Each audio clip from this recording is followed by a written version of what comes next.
Hello दोस्तों, perfection academy में आप सभी का स्वागत है। आज हम देख रहे हैं एच डी यादव मैथ से साधारण ब्याज का ये सेकंड पार्ट। तो आप एच डी यादव मैथ्स का सॉल्यूशन भी देख सकते हैं। इस वीडियो के डिस्क्रिप्शन में लिंक दिया है, उसी के साथ आप आर एस अग्रवाल का सॉल्यूशन भी देख सकते हैं, हिंदी की वीडियोज़ भी देख सकते हैं।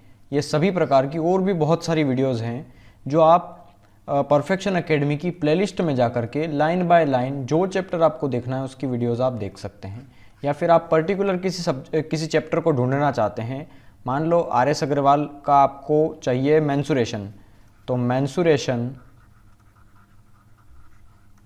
क्षेत्रमिति बाय परफेक्शन एकेडमी, बस ये सर्च करना है यूट्यूब पे। ये स्पेलिंग लिखी हुई है यहाँ पर, आप पूरा देख लें इसको और ये सर्च करना, तो आपको वो वीडियोस मिल जाएंगी। तो चलिए क्वेश्चन नंबर 28 देखते हैं।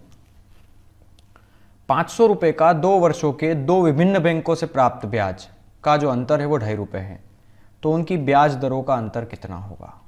देखो, पहले कंसेप्ट समझ लो इसका। इस तरीके के प्रश्नों को कैसे करेंगे जब 2 बैंकों का मूलधन दे दिया हो और 2 साल के लिए दे दिया हो, रेट नहीं दिया हो और रेट का क्या पूछ लिया हो, अंतर। मतलब 2 बैंकों से 500 रुपये का 2 साल का जो ब्याज बना वो उन दोनों के बीच में ₹2.5 का अंतर है। मतलब 500 रुपये मैंने एक बैंक को दिए 2 साल के लिए R% या R1% पर, ठीक है, R1% तो परसेंट है तो बटे में 100 आएगा। और दूसरा यह है कि 500 रुपये दिए मैंने 2 साल के लिए, कोई और एक दर है 2 साल के लिए, कोई और दर मान लो R2%, तो R2% है तो बटे में 100। और इन दोनों का जो अंतर आया है वो कितना आया है, 2.5 रुपीज़। ये लिखने की ज़रूरत नहीं थी, आप ऐसे ही समझ पाते। यहाँ देखो 500 गुना 2 मतलब कितना हो गया, देखो पहले 2 जीरो से 2 जीरो कैंसिल, 5 दूना 10, 5 दूना 10, 10 10 दोनों में सेम है तो कॉमन निकाल लो 10। क्या बचा, R1 minus R2 equals to 2.50। Okay, तो R1 माइनस R2 मतलब दरों का अंतर, पहली दर दूसरी दर, इन दोनों का जो अंतर है वो कितना है, 2.5। और ये इसको 10 से डिवाइड कर दो। ओके, तो 10 से डिवाइड करेंगे तो कितनी बार कटेगा, ये 4 बार। ठीक है, मतलब जो हमारा रेट ऑफ इंटरेस्ट को जब हमने 10 से डिवाइड किया तो क्या आया, 4। मतलब 4% जो है वो उनकी दरों का अंतर है, दोनों दरों का अंतर है। ठीक है, इस तरीके से हम इन सवालों को करेंगे, क्योंकि यहाँ पर कोई और वैल्यू नहीं दी है जिससे हम रेट देता ना तो हम सवाल कर लेते, लेकिन रेट ही नहीं दी है तो हम कैसे करेंगे। तो यहाँ समझना एक और तरीका था इसको करने का, सीधा मेथड। इतना लिखने की ज़रूरत नहीं थी 2 बार, आप सीधा 1 बार भी लिख देते ना कि 500 रुपये दिए 2 साल के लिए, 2 साल के लिए कोई R1 और R2% की रेट पर, तो ₹2.5 का ब्याज आया, इन दोनों का डिफरेंस। तो ये 2 जीरो से 2 जीरो कैंसिल, और 5 दूना होता था 10, 10 से काट देते इसको तो वैसे ही 4 आ जाता। ठीक है, तो सीधा 1 लाइन आंसर आ जाता आपका, इतना कोई कुछ करने की ज़रूरत नहीं थी। तो ये इसका शॉर्टकट बता दिया मैंने कि जब भी रेट परसेंट का डिफरेंस पूछे कि दरों का अंतर बताओ तो सीधा एक ही बार लिख लो, मूलधन एक बार, समय एक बार, और दर की जगह दर का डिफरेंस लिख दो, और इधर सामने दर का डिफरेंस लिख दो। सिंपल है, तो 1 लाइन में आंसर आ जाएगा। प्रभात ने एक बैंक से कुछ राशि 8% ब्याज पर उधार ली और वही राशि 12% पर आशीष को दे दी। देखो, ये प्रभात है, इसने बैंक से 8% पर कोई राशि ली और 12% पर दे दी, किसको, आशीष को। तो समझो 8% पर 8 रुपये लिया, ये समझो रुपये समझो कि बैंक से प्रभात ने लिया 8 रुपया और इसको दे दिया 12 रुपया, मतलब 4 रुपये का प्रॉफिट है ना उसको। देखो प्रॉफिट रुपए में मत समझो, परसेंटेज में ही समझो तो क्लियर समझ में आ जाएगा। यहाँ देखो, कोई उसने बैंक से 8% पर कोई पैसा लिया, या 8% साधारण ब्याज की दर से कोई पैसा लिया और सामने वाले को दे दिया 12% पर। मतलब प्रभात जो है वो बैंक को चुकाएगा 8% के हिसाब से ब्याज, लेकिन प्रभात सामने वाले से लेगा 12% के हिसाब से। मतलब ये प्रभात का फायदा कितने का हो गया, 4% का। तो प्रभात का लाभ कितने का हो गया, 4% का। अब ये बोल रहा है कि तदनुसार 12 वर्षों के बाद उसे इतने रुपए का लाभ हुआ। तो ये जो 4% है ये तो प्रति वर्ष फायदा है ना, हर साल फायदा है। तो यहाँ पे 12 वर्ष का टोटल दिया है, तो 1 साल का कितना होगा, 12 का साल का इतना, तो 1 साल का 12 × 96 80। मतलब यहाँ पर 80 रुपये फ़ायदा हर साल होगा उसका, तो हमारे हिसाब से 4% फ़ायदा हो रहा है हर साल और वो बोल रहा है 80 रुपये, तो 1% की वैल्यू कितनी होगी 20, तो 100% की वैल्यू कितनी होगी 2000। बस 2 जीरो लगाया ना इसके पीछे, ये यहाँ पे, तो इधर भी लगा दो 2 जीरो। तो ये क्या हो गया मूल राशि, तो ये 2000 हो गया आपका आंसर। चलिए क्वेश्चन नंबर 30 देखते हैं। दो बराबर राशियाँ क्रमशः 2 वर्ष और 3 वर्ष के लिए 8-8% पर उधार ली गई। मतलब 2 वर्ष के लिए 8%, तो टोटल कितनी रेट 16%। कहने का मतलब ये है कि 2 साल के लिए कोई पैसा लिया और 8% प्रति वर्ष साधारण ब्याज पे ली है, मतलब 8% हर साल लगेगी, तो 2 साल में कितनी लग जाएगी 16%, और 8% हर साल लग रही है, तो 3 साल में कितना परसेंट लगेगी 8 या 24%। सिंपल है ना।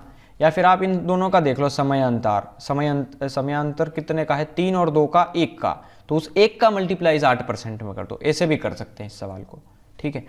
तो समय का अंतर है 1 वर्ष का, 1 का मल्टीप्लाई 8 में कर दिया तो 8% आ गया। या फिर आप इन देखो कि इन दोनों राशियों का अंतर कितने का है 8% का, और वो बोल रहा है ब्याज में अंतर 56 रुपये का है, तो वो बोल रहा है 56 रुपये का है, हम बोल रहे हैं 8 रुपये का है, तो उधार ली गई राशियाँ थी, उधार ली गई राशियाँ हमें निकालना है, मतलब 100% की वैल्यू निकालना है। तो 8 सती 56, 7 में 100 का मल्टीप्लाई होगा तो 700 रुपये जो थी वो आपने उधार ली थी। ए ने बी और सी से कुल 1200 रुपये के 2 ऋण लिए। देखो ए है, उसने बी और सी से कुल, इन दोनों का मिलाकर के कुल 1200 रुपये के ऋण लिए, है ना। और बी ने 14% प्रति वर्ष साधारण ब्याज दिया और सी ने 15% दिया।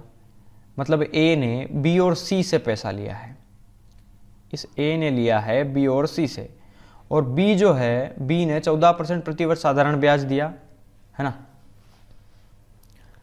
और तो समझना यहाँ पे, और सी ने 15% लिया, है ना। तो ब्याज कितना, देखो ए ने पैसा लिया है बी और सी से, मतलब ब्याज कौन देगा, ए देगा, किसको, बी को। बी को कितना परसेंट दे रहा है 14% का ब्याज। ए जो है वो सी को कितना परसेंट का ब्याज दे रहा है 15% का। मतलब यहाँ समझना, एक तो बी है एक सी है, बी को मिल रहा है 14% का ब्याज, सी को मिल रहा है 15% का ब्याज, और ये बोल रहा है ए द्वारा 1 वर्ष में दिया गया कुल ब्याज 172 रुपये है। उसने इतने रुपए का ऋण लिया था और इतने रुपए का ब्याज दिया, मतलब 172 रुपये का ब्याज उसके मूलधन का कितना परसेंट है वो निकालना है। तो 172 उसका मूलधन, 1200 का कितना परसेंट है, तो सिंपली सोल्व कर लो इसको। तो देखिए 4 से काट दो, 4 तिया 12, 4 चौक 16, 1 बचा 4 तिया 12, 43/3। मतलब ओवरऑल उसने 43/3% का लोन लिया है, ठीक है। इतना परसेंट ब्याज उसने दिया है।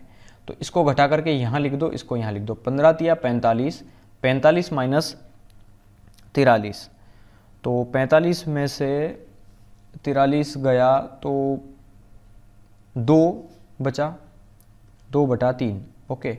और यहाँ 14 तिया 42, 42 में से 43 का डिफरेंस हो गया 1 का, 1/3। इसके भी बटे में 3 है, इसके भी बटे में 3 है, बटे का बटे 3 से कट जाएगा, ठीक है। अब यहाँ समझना, ए ने बी और सी से कुल 1200 रुपये का ऋण लिया था। बी मतलब 2, सी मतलब 1, टोटल कितने रुपये ऋण लिया 1200 रुपये। यहाँ पर टोटल पैसा कितना है बी और सी का 3 रुपये, तो 3 रुपये हो गया टोटल पैसा हमारे हिसाब से। वो बोल रहा है टोटल पैसा उन्होंने दिया 1200, मतलब उसके हिसाब से 1200 रुपये दिए और हमारे हिसाब से टोटल इनका 3 रुपया है।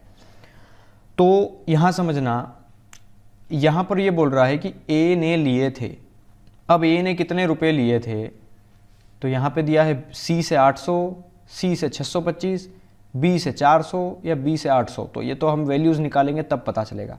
तो देखो 3 की वैल्यू हो गई 1200, तो 1 की वैल्यू कितनी होगी यहाँ पर 3 चौक 12, मतलब सी से 1, मतलब देखो ना यहाँ ये 1 किसकी वैल्यू है, सी की है, तो सी से 400 लिए, तो सी से 400 कहीं ऑप्शन में नहीं है, तो ये तो नहीं है, ठीक है। अब ये 2 की वैल्यू निकालो यहाँ पे 2 की, तो 2 की वैल्यू कितनी हो गई 800, 1 400 है तो 2 800 होगा ना, और 2 किसकी वैल्यू है बी, मतलब बी से 400 रुपये लिए उसने, तो देखो हाँ नहीं बी ने 800, हाँ तो बी से 800, तो बी से 800, देखिए यहाँ पे ऑप्शन डी सही है हमारा, तो ये आंसर हो जाएगा आपका, ठीक है।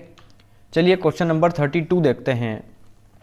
32 क्या बोल रहा है, एक व्यक्ति 4 पैसे प्रति रुपये की दर से आयकर देता है। देखिए एक व्यक्ति क्या है, समझना यहाँ पे, एक व्यक्ति कितना टैक्स दे रहा है, ये दे रहा है 4 पैसे प्रति रुपया, मतलब 4 पैसे दे रहा है 1 रुपया, 1 रुपया मतलब होता है 100 पैसे का, तो 100 पैसे पे 4 पैसे का टैक्स देता है, तो ये कितना परसेंट हो गया, 4% हो गया। सिंपली आप देखकर ही बता सकते थे, ठीक है, कि 4 पैसा 1 रुपये का कितना परसेंट, तो 4% है, मतलब रेट कितनी आ गई, 4%। ओके, मतलब वो 4% जो है वो आयकर देता है, मतलब टैक्स देता है, आय मतलब टैक्स, आयकर मतलब टैक्स, ओके, इनकम टैक्स, वो टैक्स देता है। अब ये बोल रहा है वह पाता है कि ब्याज की दर 4% से घटकर 3.75% हो गई, तो उसकी शुद्ध वार्षिक आय इतने रुपए कम हो गई। देखो रेट कितनी कम हुई, 4% से 3.75 हो गई, मतलब 0.25% उसकी दर कम हो गई, ठीक है। तो 0.25% का मतलब क्या होगा, ये परसेंट हटा दूंगा तो बटे में क्या आ जाएगा, 100, ठीक है, गुना ये दशमलव हटा दूंगा तो कितनी संख्या है, 1 2, तो 2 जीरो फिर से लग जाएंगे, तो ये 2 जीरो लग गए, ठीक है। अब यहाँ ऊपर देखो क्या है, ये तो सिर्फ 25 बचा ना, अब तो 25 से काट दो, 25 चौक 100, ऊपर क्या बचा, 25 से कम 25, मतलब यहाँ पे बचा आपका 1/400। ओके, तो ये जो फ्रैक्शन वैल्यू आई है ना, ये फ्रैक्शन वैल्यू तो निकाली हमने रेट परसेंट से, ये चक्रवृद्धि ब्याज में डिटेल में समझाऊंगा, यहाँ समझना 1/400। तो ये 400 क्या है, आपका मूलधन है, और 1 रुपये का क्या हुआ है, ब्याज कम, क्योंकि 4% से घटकर 3.75 हुई है ना, मतलब रेट क्या हुई है, घटी है, तो डेफिनेटली जो ऊपर वाली वैल्यू आएगी वो घटेगी, जो दिया जाए वो समझना है हमें, ठीक है, घट गई है। तो 400 रुपये से एक ब्याज कम पड़ गया है, तो यहाँ पर देखो ये बोल रहा है कि 48 रुपये कम हो गया है, मतलब एक की वैल्यू दी है 48 रुपया, तो 400 की वैल्यू कितनी होगी, 400 गुना 48, है ना, तो 400 में 48 का मल्टीप्लाई कर दो, तो 00, 8 चौक 32 की 2, 3 बचा, 4 चौक 16, 17 18 19, 19,200 रुपये आपकी मूल आय होगी, ठीक है। लेकिन एक और चीज बोली उसने कि एक व्यक्ति 4 पैसे प्रति वर्ष प्रति रुपए की दर से आयकर देता है, मतलब समझना कि ये वो पैसा है जो टैक्स देने के बाद आया है, और ये बोल रहा है उसकी आय कितनी है, मतलब ओरिजिनल आय पूछी है उसने, तो कोई आय होगी उसकी, मान लो x, उस पे से उसने क्या करा कि 4% का क्या दे दिया, टैक्स, समझ में आ रहा है, 4% का टैक्स दे दिया, मतलब जो उसकी आय ओरिजिनल थी उसको 4% कम हो गई, अब वो सिर्फ 96% बची है ना, 96% बची ना, तो 96% को क्या लिखते हैं, 96/100, और हमारे हिसाब से उसकी आय कितनी बची अब, 19200। ये क्लियर है, समझ में आ रहा होगा आई थिंक सबको। तो 96 से डबल बार 2 बार कट जाएगा ना, डबल होता है ना 96 का डबल 192, तो ये 200 बचा, 100 का मल्टीप्लाई 200 में, तो x की वैल्यू कितनी आ गई, 20,000 रुपया, ये है उसकी ओरिजिनल आय, ठीक है। तो समझ में आया होगा आई थिंक ये। चलिए क्वेश्चन नंबर 33 देखते हैं। ये बोल रहा है एक धनराशि साधारण ब्याज दर पर, ये है 2.5 वर्ष है ना, 2 सही 1/2 वर्ष है, तो 2 सही 1/2 मतलब 2.5 वर्ष में इतनी हो जाती है, और 4 वर्ष में इतनी हो जाती है। तो देखो सबसे बड़ी वैल्यू क्या है, 4 वर्ष है, तो 4 को ऊपर रख दो, 4 साल में कोई धनराशि 1067.20 हो जाती है, और 2.5 वर्षों में कितनी हो जाती है, 1012, ठीक है। तो साधारण ब्याज का सवाल है ना, तो सिंपल घटाकर हम निकाल सकते हैं, क्योंकि इसमें ब्याज पर ब्याज नहीं लगता, साधारण है, सिंपल, हर साल जो ब्याज लगेगा वो 50 साल बाद भी वही लगेगा ब्याज। तो 4 में से गया 2.5, बचा कितना, 1.5 साल, तो 1.5 साल, इसमें से ये घटा दो, यहाँ है 0.20, 7 में से 2 गया बचा 5, 6 में से 1 गया बचा 5, और 10 में से 10 गया, ये 10 में से 10 गया तो 0 है ना, मतलब 55.20 आ गया।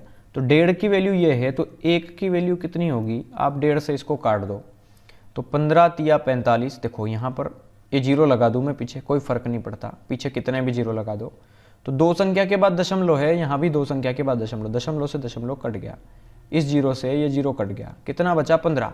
15 से इसको डिवाइड कर रहा हूँ मैं, अब समझ में आ रहा होगा आपको। 15 तिया 45, 45 ये बचा 10, तो 102 हो गया। तो 15 छंग 90, ठीक है 90, तो 10 100 12 है ना। तो फिर भाग नहीं जाएगा, फिर 15 8 120, ठीक है। तो 15 8 120 लगभग ये इतना जाएगा 36.8 टाइम। ओके, तो एक साल का जो ब्याज है वो इतना आ गया है ना, ये ब्याज निकल चुका है। अब एक साल का ब्याज इतना है, मुझे या तो चाहिए 4 साल का या 2.5 साल का, तो मैं 2.5 का निकाल लेता हूँ। 2.5 का ईजी है, क्योंकि 4 का निकालूंगा तो दशमलव का मल्टीप्लाई करना पड़ेगा मुझे। तो एक साल का ब्याज इतना है, तो 2.5 साल का कितना होगा, तो 36.8 इंटू 2.5। ओके, सिंपल है, आप मल्टीप्लाई कर लेना इसका। मल्टीप्लाई करने के बाद जो वैल्यू बनेगी वो 92 बनेगी। तो 92 ब्याज होगा आपका, कितने साल का, 2.5 साल का ब्याज 92 रुपीज़, और 2.5 साल का 1012 हो गया। मतलब ये क्या था आपका, मिश्रधन। और मिश्रधन में क्या क्या होता है आप जानते हैं, एक तो होता है मूलधन, एक होता है ब्याज, ठीक है। मतलब ये दो चीज़ का मिश्रण है, इसीलिए मिश्रण कहलाता है ये मिश्रधन। तो अगर इस मिश्रधन में से मैं अगर ये 92 रुपीज़ का ब्याज घटा दूंगा, मतलब ये ब्याज हटा दूंगा, तो क्या बचेगा, मूलधन। तो वही तो करना है, 1012 में से 92 को घटा दो तो मूलधन कितना आ जाएगा, 920, ठीक है। क्योंकि 2 में से 2 गया तो 0, 1 में से 9 गया तो 2, 10 में से 1 गया तो 9, ये 920 रुपये क्या आ गया आपका, मूलधन। ओके, अब यहाँ समझना, ब्याज कितना आया 92 रुपीज़, किस मूलधन पे, 920 पे, कितने साल में, 2.5 साल में। तो 100% कितना होगा, दर निकालना है ना, सिंपल।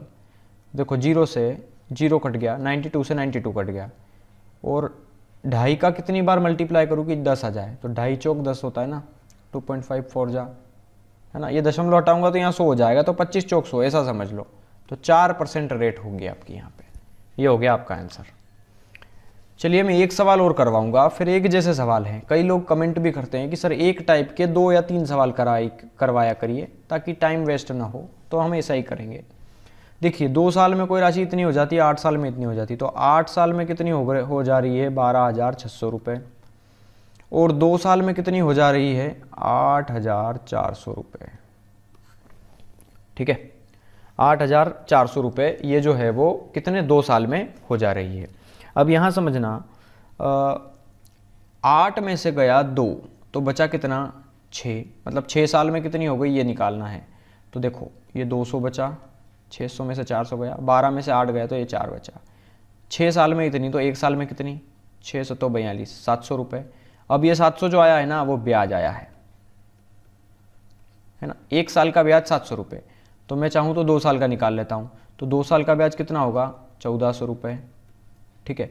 अब यह देखो ये 1400 रुपये ब्याज आया है 2 साल का, और यहाँ 2 साल का क्या दिया था, मिश्रधन। मिश्रधन में क्या क्या होता है, एक तो मूलधन होता है, एक ब्याज होता है, और ब्याज हमें पता चल चुका है 1400 रुपये का है। मतलब 8,400 में ये 1400 रुपये एक्स्ट्रा है, तो जो 6,000 रुपये बचा वो मूलधन होगा उसमें। सिंपल है ना, यही तो मूलधन होगा। ओ सॉरी 7,000, ठीक है, 8,400 है, 7,000 रुपये क्या होगा, मूलधन होगा यहाँ पे। अब 1400 रुपये का ब्याज आया, 1400 रुपये का ब्याज आया टोटल 2 साल में 7,000 के मूलधन पे, तो 100% कितना होगा, बस ये कैलकुलेट करना है। 3 जीरो से 3 जीरो कट गए, और 2 से कटेगा ये 70 बार, इस 7 से ये 70 कटेगा 10 बार, मतलब 10% रेट हो गई आपकी। तो ये हो गया आपका आंसर। चलिए ये सवाल आखिरी है, एक और करवा देता हूँ, इसके अलावा बहुत सारे क्वेश्चन हैं इसके जैसे, वो हम फिर नहीं करेंगे। 7 साल का मिश्रधन है 568 रुपये, 5 साल का मिश्रधन है 520 रुपये। तो 7 और 5 का डिफरेंस आ गया 2 का, मतलब 2 साल का जो वो होगा वो कितना होगा, 8 में से 0 गया 8, 6 में से गया 2, 4 बचा। तो 2 साल का 48 रुपये ब्याज हुआ, तो 1 साल का कितना हो गया, 24 रुपये। 1 साल का 24 है तो मैं 5 साल का निकाल लेता हूँ, 1 साल का 24 रुपये, तो 5 साल का 24 पंजे 120 रुपये।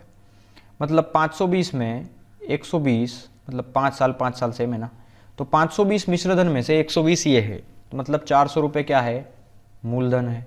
ठीक है, तो 400 रुपये मूलधन है और 120 रुपये ब्याज है।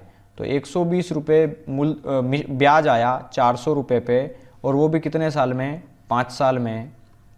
तो 100% कितना होगा, 2 जीरो से 2 जीरो कैंसिल, 4 से काट दो, 4 तिया 12 30, और 5 से कटेगा 6 बार, मतलब 6% रेट होगा आपका।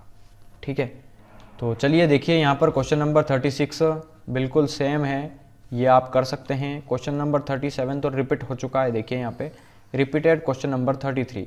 इस बुक में आप देख लीजिए, बुक में सेम है क्वेश्चन 37 नंबर वाला और 33 वाला।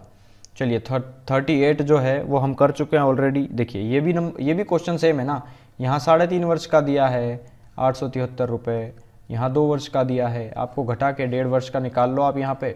फिर सिंपली एक सवाल करवाया है ना मैंने दशमलव वाला, उसको देख के आप ये भी कर पाएंगे, ये भी कर लेंगे, सेम है।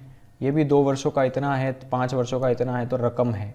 हाँ, रकम भी सिंपल है। देखिए मैं इसी सवाल में बता देता हूँ कि इसमें अगर मान लो ये पूछ लेता कि मूलधन बताओ, मूलधन कितना है। देखिए ये तो आपने क्या निकाला है अभी, रेट ऑफ इंटरेस्ट। अगर यहाँ पूछ लेता कि कौन सी धनराशि, अच्छा धनराशि पूछी थी, मैंने रेट ऑफ इंटरेस्ट बता दिया था, तो सॉरी, चलो धनराशि निकाल देते हैं। धनराशि कैसे निकालेंगे हम यहाँ पे, समझना। यहाँ पर धनराशि निकालने का एक सीधा सा सरल उपाय है कि देखिए 6% दर आ गई, 400 रुपये मूलधन आ गया, है ना। अब देखना कौन सी धनराशि साधारण ब्याज से 5 वर्षों में इतनी होगी। हाँ, तो धनराशि तो ऑलरेडी निकाल चुके हैं ना हम। देखिए धनराशि तो आ गई ना यहाँ पे, सिंपल, मतलब धनराशि भी आप निकाल पाएंगे कौन सा धन, और अगर रेट पूछेगा तो आप रेट भी निकाल पाएंगे इस सवाल में। ओके, चलिए क्वेश्चन नंबर 41 थोड़ा सा अलग है और ये बहुत इजी है। मैं 1-2 क्वेश्चन बताऊंगा, इसके बाद आप इसके भी कंसेप्ट के कई सारे सवाल हैं, वो भी आप खुद कर पाएंगे। चलिए मैं बता देता हूँ क्या बोल रहा है ये। एक व्यक्ति के पास 2000 रुपये थे, उसने कुछ रुपए 5% पे और शेष रुपए 4% पर उधार दिए। उसे 1 वर्ष में कुल इतने रुपए मिले, है ना। तो 5% पर उसने कितने दिए। सिंपल है, बहुत सिंपल है, आप एलिगेशन लगा दीजिए। देखो कुछ पैसे दिए उसने 5% पर, कुछ पैसे दिए उसने 4% पर उधार, है ना। और 1 वर्ष में कुल 92 रुपीज़ मिले उसको। तो यहाँ समझना 92 रुपीज़ मिले उसको 2000 रुपये पे, मतलब ये इतना ब्याज मिला है ना। तो 92 रुपीज़ का ब्याज आया 2000 रुपये पर, वो भी कितने, 1 वर्ष में। तो 1 का मल्टीप्लाई कर दो, तो 100% कितना होगा। मैं ओवरऑल रेट परसेंट निकाल रहा हूँ, ठीक है। 2 जीरो से ये 2 जीरो कैंसिल, 2 एकम 2, 2 से कटेगा 46 बार, और 10 का भाग देंगे तो 4.6, ठीक है। मतलब ये रेट ऑफ इंटरेस्ट क्या आ गया, इन दोनों का मिड वैल्यू 4.6। इसको घटा के यहाँ लिख देंगे तो ये आएगा 0.6। इसको घटा के आप यहाँ लिख देंगे, 5 में से 4.6 गया तो 0.4, ठीक है। जीरो के बाद दशमलव है, जीरो के बाद दशमलव हटा दो, 2 तिया 6, 2 दूना 4, 3:2 का रेशो आ गया। यहाँ पे इन दोनों ने कितना पैसा लगाया है, 5 रुपया, वो बोल रहा है टोटल पैसा लगाया है 2000 रुपया। मतलब 5 हो गई वैल्यू 2000 की, तो एक वैल्यू होगी 5 चौक 20, 400 रुपये की। तो ये बोल रहा है कि 5% पर कितने उधार दिए, 5% पर कितने दिए, 3 रुपये। तो 3 की वैल्यू निकालना है, सिंपल, 1200 रुपये। तो ये 1200 होगा आपका इस प्रश्न का उत्तर, ठीक है। इसी तरीके से आप सारे सवाल कर पाएंगे। चलिए एक और कर लेते हैं। अरुण 20,000 रुपये अपने दो दोस्तों को उधार देता है। वह पहले दोस्त को 12,000 रुपये 8% वार्षिक दर की ब्याज पर देता है। अरुण अपनी कुल राशि पर 10% लाभ चाहता है। देखिए अरुण अपने 2 दोस्तों को उधार देता है 20,000 रुपये, है ना। ये अरुण है, अपने 2 दोस्तों को पैसा उधार देता है। ये अब क्या देता है ये, कि वह पहले दोस्त को 12,000 रुपये देता है 8% पर, ठीक है। और देखो यहाँ समझना, 12,000 रुपये दिए उसने 8% पर, तो 12,000 का 8% कितना हो गया। आप इस तरीके से निकाल लें कि देखो अरुण ने टोटल पैसा कितना दिया, 12,000, है ना। और आप चाहें तो परसेंटेज से सोल्व, देखो इन सवालों को करने के 2 तरीके हैं। एक आप परसेंटेज लेकर सोल्व कर लो, परसेंटेज में वैल्यूज़, और एक आप बिना परसेंटेज में, तो परसेंटेज में बेस्ट रहेगी।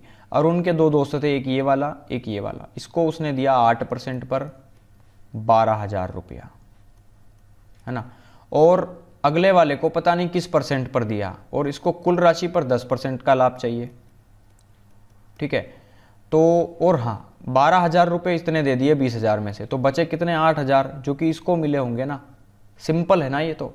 अब हाँ ये वैल्यूज काटना पड़ेगी आपको, ठीक है। यहाँ 3 जीरो है, यहाँ 3 जीरो काट दो, 4 से काट दो, 4 दूना 8, 4 तिया 12, 3 और 2 का रेशियो आना चाहिए, ठीक है। तो देखो 8% और 10% का डिफरेंस है ना 2%, सिंपल है, ये सिंपल है ना। 8% और 10% का डिफरेंस 2% है, तो यहाँ पे 10% और 12% का डिफरेंस कितना आना चाहिए, 3 आना चाहिए यहाँ पे। समझ में आ रहा है ना ये। तो सीधी सी बात है, देखो एक वैल्यू, ये जो 10 है ना मिड वैल्यू होती है हमेशा, ये 10 एक संख्या से बड़ी होती है। देखो 8 से बड़ी हो गई ना, ये 8 से बड़ी है, लेकिन एक वैल्यू इस 10 से बड़ी होगी। ये जो 10 है ना वो इन दोनों के बीच में होगी। तो देखो 8 से तो बड़ा हो गया 10, लेकिन यहाँ एक नंबर जो होगा वो 10 से बड़ा होगा, और 10 से कितना बड़ा होगा, तो वो 13 होगा। अब 13 ही क्यों होगा, क्योंकि 13 में से जब 10 घटेगा तभी तो ये 3 आएगा, और यहाँ पे बड़ा ये था 10, तो 10 में से ये 8 घटाया मैंने, 10 में से ये 8 घटाया तभी तो जाके 2 आया। तो यहाँ सिंपली आप बता सकते हो ना 13 होगा। तो ये बोल रहा है कि दूसरे दोस्तों को किस साधारण ब्याज पर पैसा देना चाहिए, तो 13% पर देना चाहिए। ये हो गया आपका आंसर। देखिए एलिगेशंस का कंसेप्ट यहाँ से बनेगा आपका। इस तरीके से जब आप सोचना लग जाओगे ना तो आंसर आपका डेफिनेटली सही होगा। चलिए क्वेश्चन नंबर 43 देखते हैं। एक व्यक्ति 10,000 रुपये का ऋण लेता है, उसका एक भाग 8% पर दे देता है। देखो पहला भाग दिया 8% पर, दूसरा भाग दिया 10% पर, कुल ब्याज मिला 950 रुपये का, है ना। तो उसका पहले बैंक से लिया गया भुगतान कितना था, ये वाली वैल्यू पूछी है।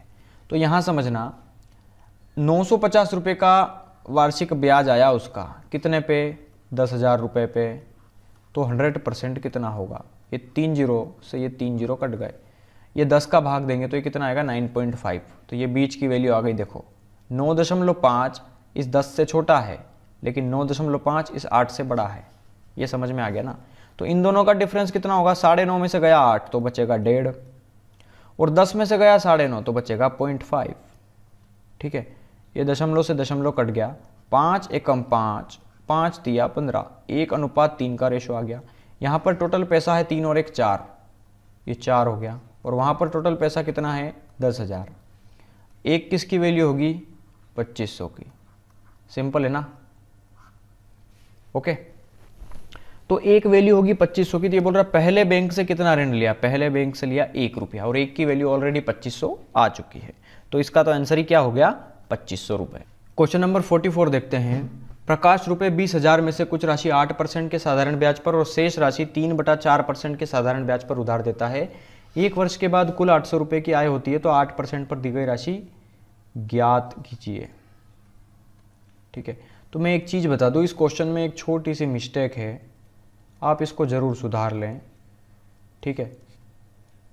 ये एक स्टूडेंट ने मुझे इस बुक की लगभग सारी मिस्टेक बता दी है कि सर यहाँ मिस्टेक है, तो मैं उसी के मद्देनज़र आपको ये बता रहा हूँ, वरना मैंने खुद ये बुक न्यू परचेस करी है, मुझे इसका आइडिया नहीं है कहाँ मिस्टेक है। कई बार मिस्टेक हो जाएगी, तो आप ज़रूर कमेंट करके बता दें कि इस चैप्टर में भी मिस्टेक्स है, ताकि हम उसको पहले ही सुधार लें।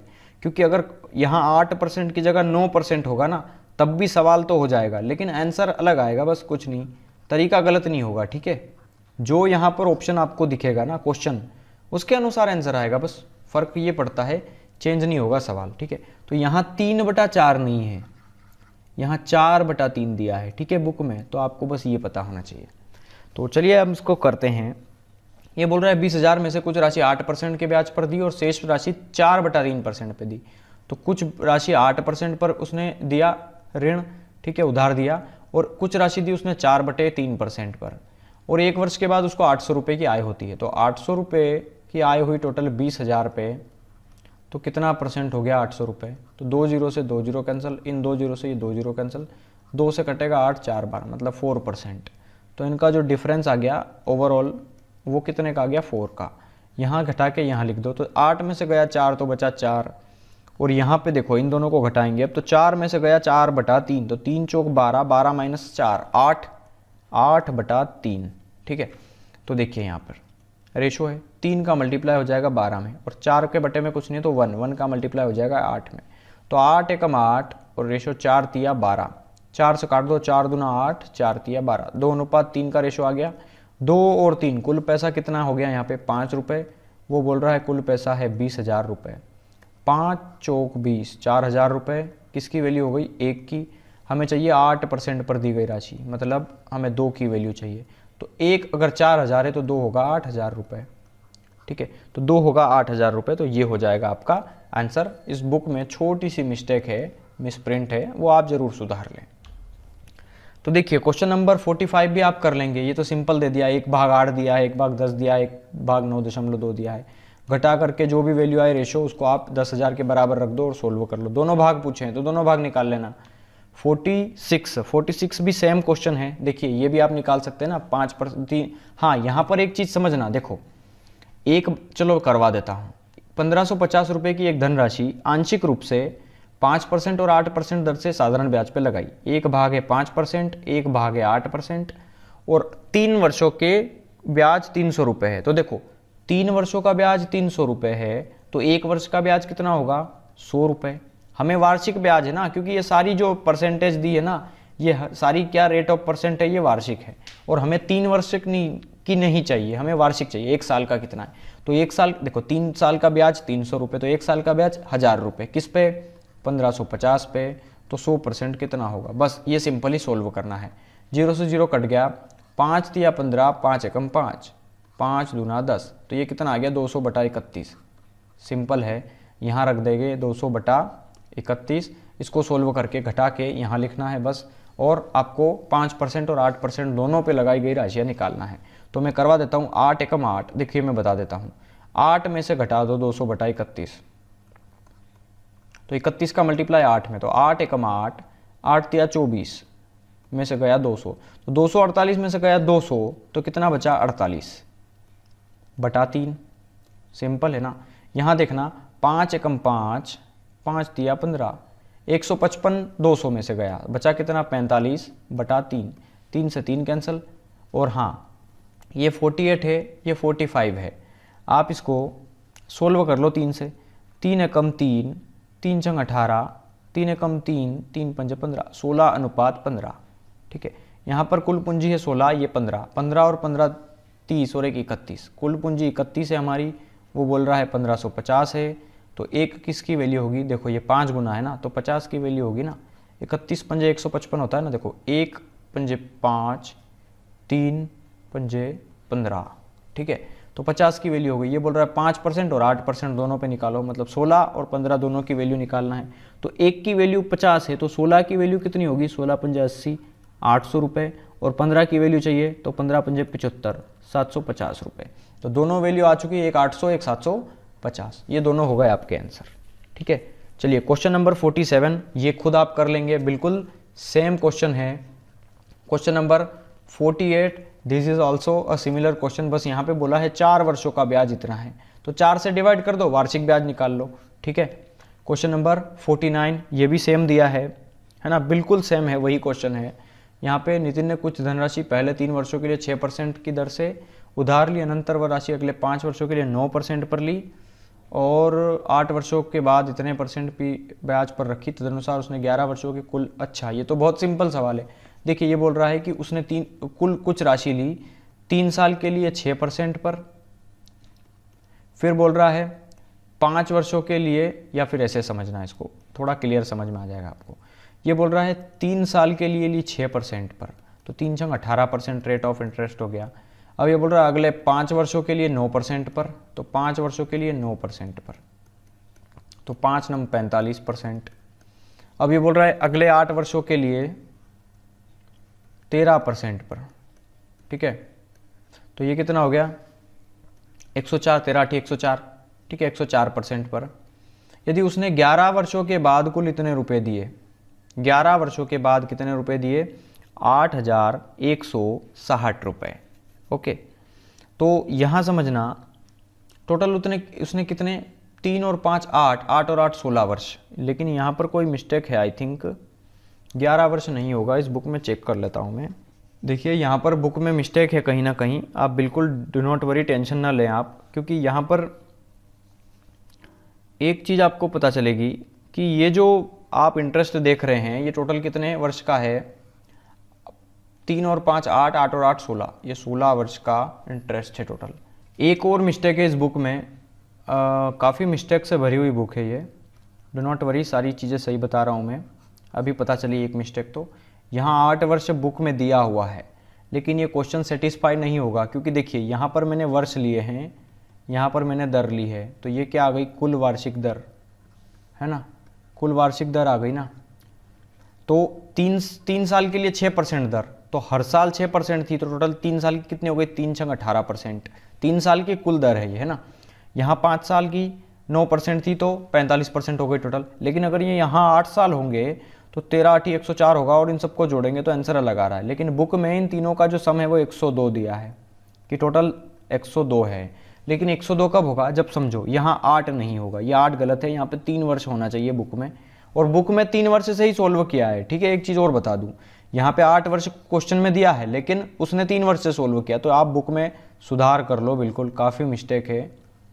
यहाँ पर 3 वर्ष है ये, ठीक है, तो यहाँ 8 वर्ष नहीं होगा, ये 3 वर्ष होगा, तो 13 तिया कितना होगा, 39 और जब आप इन नंबर को जोड़ोगे तो ये कितने साल होंगे, इधर देखो, यहाँ 3 और 5 8, 8 और 3 11, अब देखिए ये 11 वर्ष, तो 11 वर्ष का कुल रेट ऑफ इंटरेस्ट कितना, 102%, और वो बोल रहा है 11 वर्ष के बाद उसने इतने रुपए का भुगतान किया, तो 8,160 रुपये का भुगतान किया, हमारे हिसाब से 102% का भुगतान किया उसने।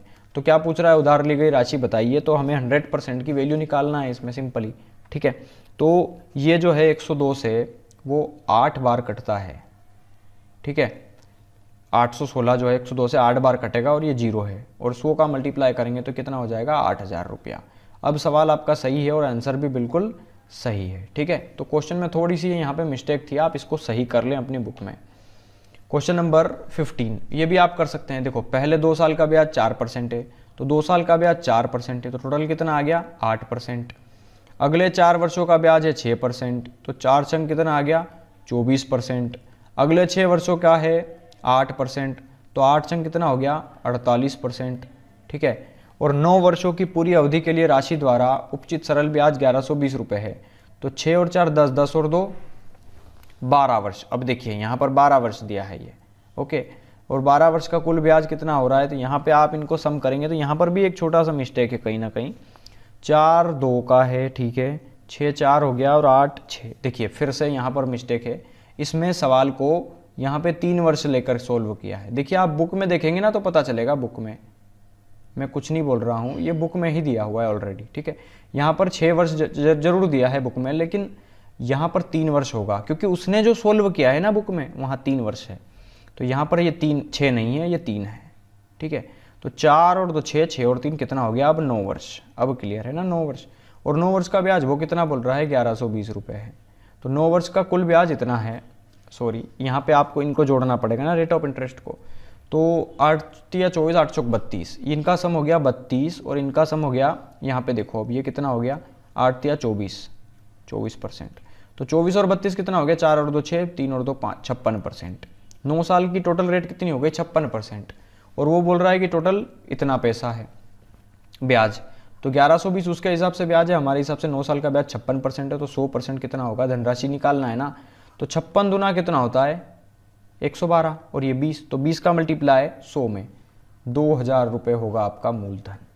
ठीक है, तो चलिए एक और क्वेश्चन देखते हैं। ये बोल रहा है पहले 4 सालों का ब्याज इतने %, 4 सालों के ब्याज 3% पे, अगले 4 सालों का ब्याज 5% पर, अगले 8 सालों का ब्याज 6% पर। देखो ये भी यहाँ गलती होगी कहीं ना कहीं, और एकत्रित साधारण ब्याज इतना है, 4 तिया 12%, 4 पंजे 20%, और 8 छंग 48%।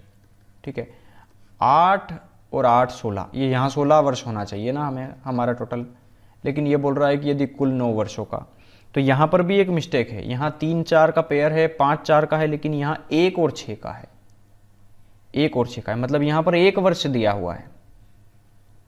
ठीक है, तो यहाँ पर आप सुधार कर लो, यहाँ पर फिर से गलत दिया है। ये इस सवाल, इस बुक में तो पता नहीं क्या करा है इस सवाल, एक जैसे सवालों का। यहाँ पर 1 वर्षों से अधिक के लिए 6% है ना, तो 1 वर्ष है। तो ये यहाँ पर अब देखो आप सम हो रहा है ना, 4 4 8 और 1 9, ये बुक में देख लेना भैया, अपने दिमाग से नहीं बोल रहा हूँ मैं जो भी चीज़ है, ठीक है। तो 9 साल का, तो यहाँ पर 6 एकम कितना होगा, ये 6%। तो 12 और 8 हो गया, 12 और 6 हो गया 18, 18 और 20 कितना हो गया 38, ठीक है। टोटल रेट ऑफ इंटरेस्ट कितना आ गया 38%, ओके। और वो बोल रहा है 817 रुपये है, तो 817 हो गया 38 की वैल्यू, तो 100% कितना होगा, तो 38 को आप इससे डिवाइड कर दीजिए, तो आंसर जो बुक में मैं देख पा रहा हूँ 2150 रुपये दिया हुआ है, ठीक है। तो और इसके जैसे क्वेश्चन एक ये भी है, ठीक है। चलिए, लेकिन ये थोड़ा सा मूलधन से इतने रुपए अधिक हो गया, मतलब ये भी वही ब्याज है ना। देखो समझना, प्रताप ने अरुण से कोई धनराशि ली 12% की दर से 5 साल के लिए, 16% की दर से 8 साल के लिए और 20% की दर से और 11 साल, वो भी कहीं ना कहीं मिस्टेक ही होगा। 8 और 5 वर्ष, देखो 5 वर्ष और 8 वर्ष, 13 वर्ष तो यहीं हो गए है ना, ये तो 11 वर्ष फिर से गलत है। तो आप ये बुक में ज़रूर देख लें। और हाँ, इस क्वेश्चन को अगली वीडियो में करेंगे हम। और ये बोल रहा है कि जो ब्याज है वो मूलधन से इतना ज़्यादा हो गया, तो डेफिनेटली ये क्या है, ब्याज ही हो गया आपका। तो सेम क्वेश्चन है, आप इसको कर सकते हो यार, ठीक है, आप इसको कर सकते हो। और बुक में दिया होगा, आप जरूर देख लें, क्योंकि बुक तो सबने खरीद ली होगी जब आपने सॉल्यूशन देख रहे हो इतने लोग, तो ठीक है। तो चलिए, मैं करवाऊंगा अब अगली वीडियो में क्वेश्चन नंबर 53 से, है ना। तो 53 से हमारी वीडियो स्टार्ट होगी अगली वीडियो, ओके। तो क्वेश्चन नंबर 52 तक हम कर चुके हैं। तो हाँ, सबसे ज़्यादा ज़रूरी आप चैनल को सब्सक्राइब कर दो नए आए हो तो, और वीडियो को लाइक करके अपने दोस्तों के साथ शेयर कर दो, ताकि ज़्यादा से ज़्यादा लोग हम पे जुड़ पाएँ। काफ़ी मेहनत करना पड़ती है यार इसके लिए, क्वेश्चंस को पहले टाइप करना पड़ता है, फिर उसको हर एक क्वेश्चंस को एक बार चेक करता हूँ मैं सोल्व कराने से पहले, क्योंकि कई बार मिस्टेक होती है, तो मैं पूरा सोल्व करवाता हूँ 10 मिनट 5 मिनट में, और पता चलता है कि क्वेश्चंस में मिस्टेक थी तो फिर से उसको करना पड़ता है, ठीक है। इसलिए चेक करने में भी समय लगता है। तो थोड़ा सा लाइक करें और कमेंट ज़रूर कर दिया करें, ताकि हमें हौसला मिलता है कि हाँ, हम वीडियो बना रहे हैं जो काफ़ी लोग देख रहे हैं, तो उनको अच्छी लग रही है, ओके। तो चलिए, आज की वीडियो में इतना ही। Thank you.